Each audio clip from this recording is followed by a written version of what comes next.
নমস্কার, আমি আলাপন বোস। সবাইকে আমন্ত্রণ জানাচ্ছি আমার চ্যানেল দ্য পাওয়ার অফ এডুকেশনে। আজকে আমি আলোচনা করব যে বাংলা শব্দকে কিভাবে আন্তর্জাতিক ধ্বনিমূলক বর্ণমালায় রূপান্তরিত করতে হয়।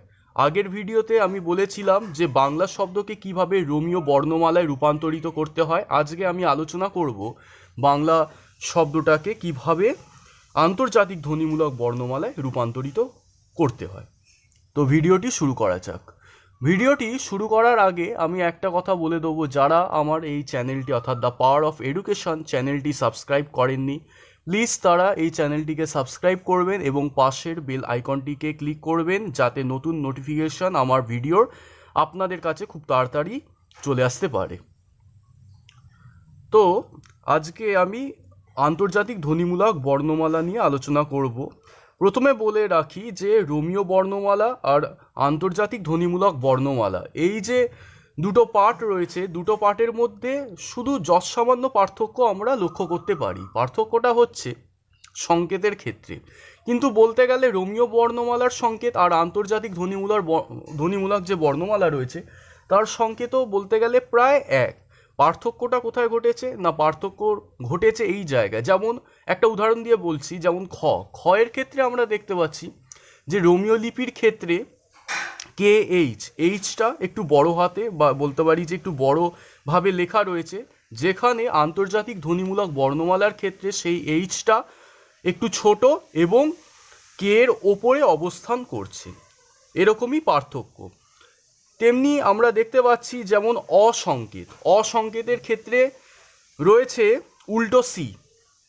তেমনি আমরা তার পাশাপাশি দেখতে পাচ্ছি যে তালবেশ স, দন্তেশ স, পেটকাটা মূর্ধন্যের স, এই যে তিনটে যে বর্ণমালা রয়েছে তার ক্ষেত্রে যে এস সংকেতটা ব্যবহার হয়েছে সেটা একটু বিস্তৃত এস। এই পার্থক্যই লক্ষ্য করা গেছে, আর অন্য কোনো পার্থক্য বলতে গেলে লক্ষ্য করা যায়নি। তো এবার আপনাদের উদাহরণ দিয়েই দেখাবো যে কিভাবে বাংলা শব্দকে আন্তর্জাতিক ধ্বনিমূলক বর্ণমালায় রূপান্তরিত করতে হয়।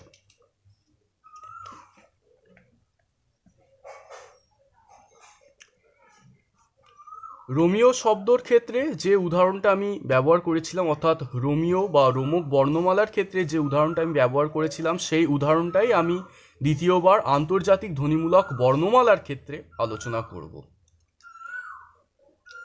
প্রথমে যে উদাহরণটা রয়েছে সেটা দেখিয়ে দিচ্ছি। কর্ম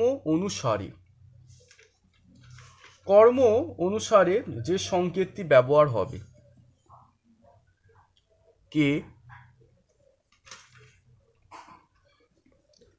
কর্ম, তাহলে ভালোভাবে যদি ক বর্ণমালাটি উচ্চারণ করি তাহলে আমরা দেখতে পারবো ক অ, তাহলে হবে কে এ।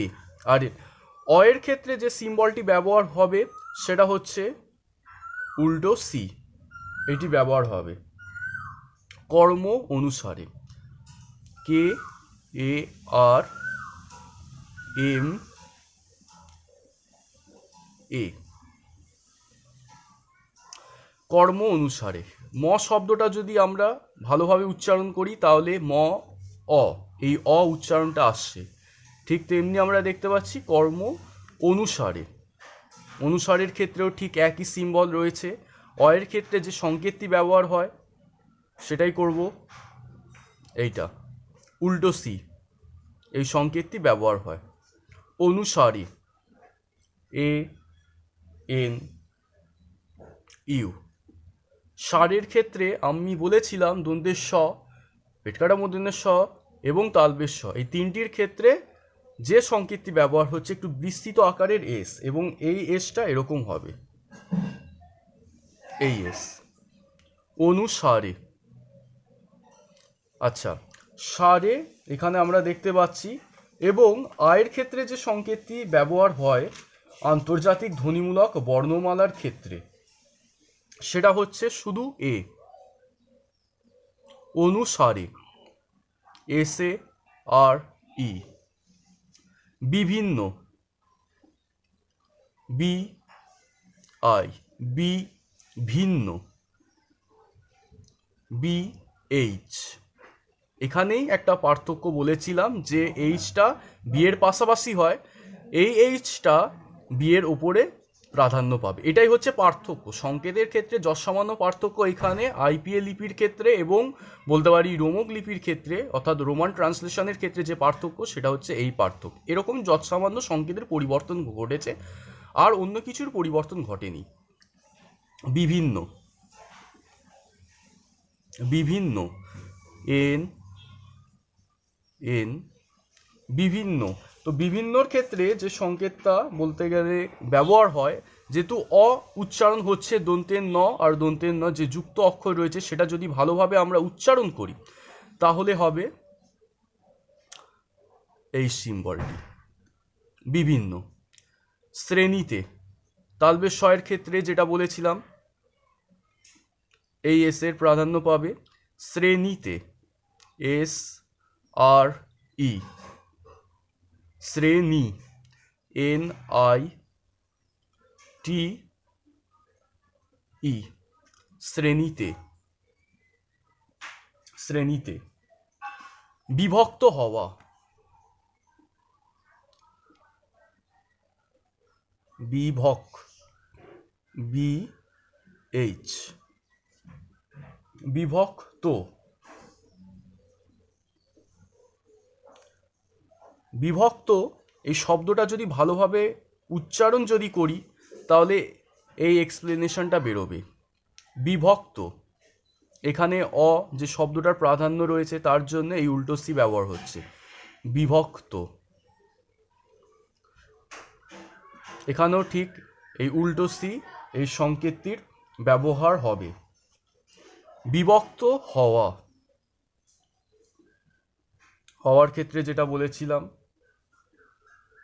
এইচ এ ও ওয়াই হওয়া, তো এখানে হওয়ার ক্ষেত্রে আ, এই আটার জন্য হয়ে যাবে এই সিম্বলটা বিভক্ত হওয়া। সমাজের এস সমা, তাহলে হচ্ছে আকারের প্রাধান্যর জন্য এই সংকেতটা সমাজের S A M A J, সমাজের জে ই আর, সমাজের স্বভাব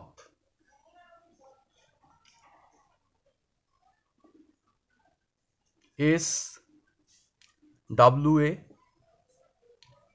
সোয়া, তাহলে আকার রয়েছে তাহলে স্বভাব অর্থাৎ বলতে পারি যে S W A B H স্বভাব এ, এর জন্য হবে এ অর্থাৎ এখানে লিখবো এ আর বি।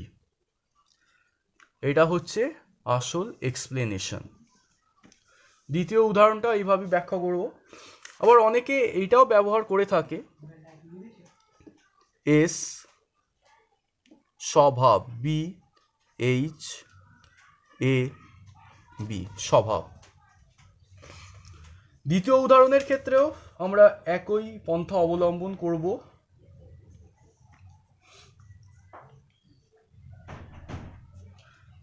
ব্যস্ত, ব্যস্তর ক্ষেত্রে আমরা দেখতে পাচ্ছি যদি এটাকে ভালোভাবে উচ্চারণ করি তাহলে বেরোবে বি এ ই, ব্যস্ত ব্যস্ত এস উচ্চারণটা আসছে ব্যস্ত, টি যেহেতু অয়ের প্রাধান্য রয়েছে তাই বলে হবে এই সংকেতটি ব্যস্ত। উল্টো সি হয়েও না, হয়েও না, তো এখানে অয়ের প্রাধান্যের জন্য হবে হয়েও H A H A Y O, হয়েও ও যেহেতু উচ্চারণ রয়েছে সেই জন্য হবে হয়েও না এন এ, হয়েও না। কাউকে কে এ ইউ কে ই, কাউকে। আকারের প্রাধান্যের জন্য এ সিম্বলটি ব্যবহার হয়েছে। অনুকরণ মূর্ধন্য রয়েছে। অনুকরণের ক্ষেত্রে এর ক্ষেত্রে উল্টো সি এর প্রাধান্য পাচ্ছে এ এন ইউ। অনুকরণ মূর্ধন্য কে ক অ, তাহলে হবে কে এ আর। অনুকরণ কে এ আর এ এন। অনুকরণ অনুকরণ অনুকরণ করতে কে উল্টো সি করতে টি ই। করতে যেও না। যেও নার ক্ষেত্রে যে সিম্বলটি ব্যবহার হবে জয়ের ক্ষেত্রে, এই অন্তস্থ ইয়ার ক্ষেত্রে যে সংকেতটি ব্যবহার হয় রোমান ট্রান্সলেশনের ক্ষেত্রে এইটি যেও না। জে ই ও না এন এ। তাহলে হচ্ছে এটি দ্বিতীয় উদাহরণ। তৃতীয় উদাহরণটাও এইভাবে আমি এক্সপ্লেন করব। অরবিন্দ ঘোষ, এটি হচ্ছে তার সংকেত হবে A R A. Aurobindo B I N D A. Aurobindo ঘোষের G H O S E আর। ঘোষের সঙ্গে। দন্তেশ্বরের ক্ষেত্রে যে সংকেতটি ব্যবহার হচ্ছে এটি। এখানে একটা আমার ভুল হয়েছে, সেটা হচ্ছে এসটাকেও এইভাবেই লিখতে হবে। এইভাবেই এসটা লিখতে হবে, কেন পেটকাটের মধ্যে স রয়েছে। সঙ্গে এস সঙ্গে, তাহলে হচ্ছে এস এ এন জি ই। সঙ্গে। দেখা D E K H A. কেন আয়ের প্রাধান্যের জন্য এটা হয়েছে। তাহলে দেখা হয়েছে। হয়েছে যে সংকেতটা হবে এইচ। অয়ের ক্ষেত্রে যে সংকেতটা উল্টো সি, এইচ উল্টো সি ই হয়েছে সি এইচ ই। ছয়ের ক্ষেত্রে যে পার্থক্যটা বলেছিলাম সংকেতের ক্ষেত্রে, যে রোমান ট্রান্সলেশনের ক্ষেত্রে এইচটা এইভাবে বসতো, আর এখানে আন্তর্জাতিক ধ্বনিমূলক বর্ণমালার ক্ষেত্রে সংকেতটা যে এইচটা রয়েছে সেটা সি এর ওপর হালকা করে বসবে। হয়েছে। চতুর্থ এক্সপ্লেনেশনটাকে এইভাবেই করব। সিংহ চর্মবৃত। তো এর ক্ষেত্রে যে সিম্বলটি ব্যবহার হবে এস আই এন। সিংহ এইচ উল্টো সি। সিংহ চর্মবৃত, ঠিক এইভাবেই হবে C A R M A. সিংহ চর্মবৃত বি আর আই টি উল্টো সি। সিংহ চর্মবৃত। গর্ধপ জি এ আর গর্ধপ ডি উল্টো সি। গর্ধপ বি এইচ। উচ্চারণটা যদি ভালোভাবে আমরা করি তাহলেই আমরা শব্দটা বুঝতে পারবো যে কার পাশে কি শব্দটা বসছে, এবং যে শব্দটি অর্থাৎ কয়ের ক্ষেত্রে যে সংকেত ব্যবহার হয়, অয়ের ক্ষেত্রে যে সংকেত ব্যবহার হয়, সেই সংকেতটা যদি আমরা ভালোভাবে আত্মস্থ করে নিতে পারি তাহলে এক্সপ্লেন করতে জিনিসটা আর কোনো অসুবিধা হবে না, যেমন আমার হচ্ছে না। ঠিক এইভাবেই সহজভাবেই উপস্থাপন করতে পারছি। গর্ধপ কখনোই কে এ। কখনোই, কখনোই এর ক্ষেত্রে যেটা হবে সেটা হচ্ছে কখ, কে এইচ এ, কখনোই, এন এ আই, কখনোই। সিংহ, এইভাবেই হবে, এস সংকেতই ব্যবহার হবে, SINH, সিংহ, সিংহ। হয় না, হয় নার ক্ষেত্রেও এইভাবেই হবে, H উল্টো সি ই, হয় না, NA।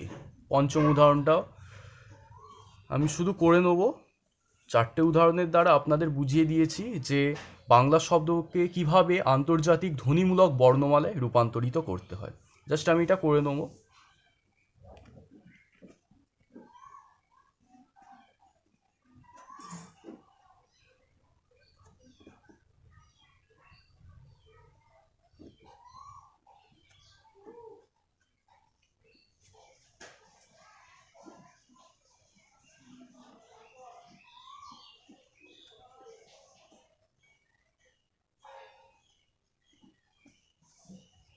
হেন কাপুরুষের মতো,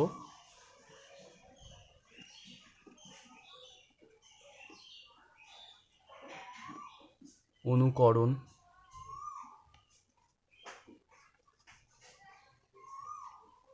অনুকরণ অধঃপতনের চিহ্ন।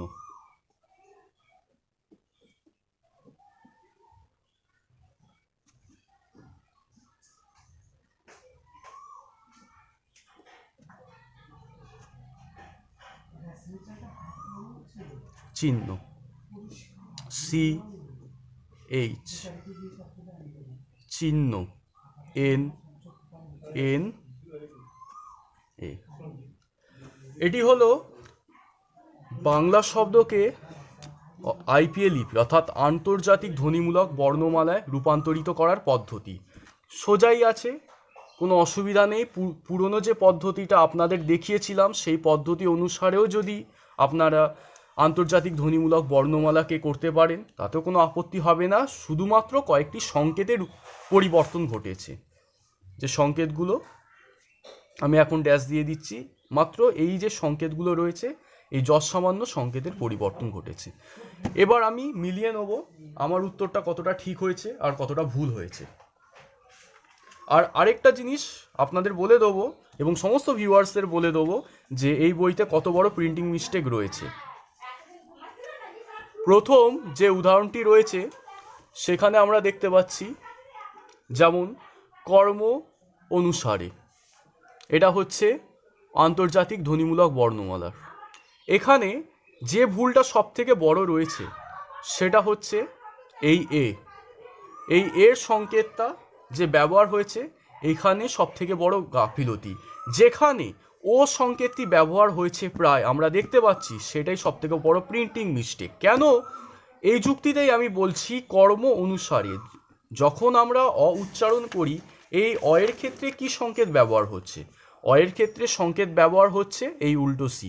তাহলে কি করে এখানে ও সংকেতটি বসছে? তাহলে এইটা হচ্ছে সব থেকে বড় প্রিন্টিং মিস্টেক। আমরা দেখতে পাচ্ছি কর্ম অনুসারে বিভিন্ন শ্রেণীতে বিভক্ত হওয়া সমাজের স্বভাব। ঠিক এখানেও কয়েকটা আমি উদাহরণ দেখিয়ে দিচ্ছি।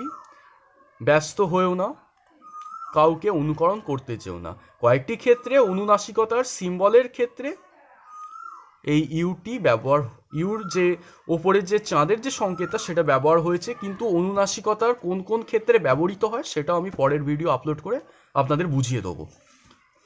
ঠিক এখানেও আমরা দেখতে পাচ্ছি ব্যস্ত হয়েও না, কাউকে অনুকরণ করতে যেও না। অরবিন্দ ঘোষ, এখানে দেখতেই পারো এখানে যে ওটা বসছে সেই ওটা একদম ঠিক নয়, ওটা সব থেকে বড় ভুল। এখানে যে সিম্বলটি হবে এখানে এই উল্টো সিটাই প্রাধান্য পাবে, ম্যাক্সিমাম ক্ষেত্রে এটা প্রাধান্য পাবে। আর যদি না প্রাধান্য পায় তাহলে সেটা হচ্ছে আইপি অর্থাৎ আন্তর্জাতিক ধ্বনিমূলক বর্ণমালায় রূপান্তরিত কখনোই হবে না, সেটা ভুল হয়ে যাবে। এখানে আমরা দেখতে পাচ্ছি এছাড়াও আরেকটা উদাহরণ দেখিয়ে দিচ্ছি, হীন কাপুরুষের মতো আর সিংহ চর্মবৃত। আচ্ছা, সিংহ চর্মবৃত তার আগে দেখিয়ে দিচ্ছি। সিংহ চর্মবৃত গর্ধ কখনোই সিংহ হয় না।